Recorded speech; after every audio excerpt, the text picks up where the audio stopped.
the first break? Like, what was that first thing that happened? Because even in the 90s, it was still hard to break in, without question. No, and I think this is, a pattern I've noticed,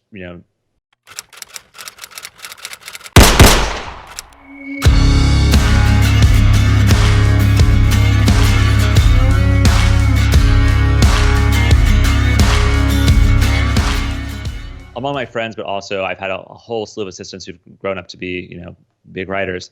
And there becomes a moment at which something you've written is getting passed around without your actively trying to get it passed around, where someone reads something and passes it to someone and says, like, oh, you should read this, it's really good.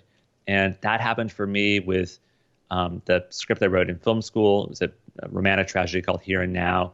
And I read it now, and it's like, I don't think it's especially good, but the writing in it is good. You can read it and say, like, oh, I don't necessarily want to make this movie, but like the writer is actually probably pretty good and worth meeting.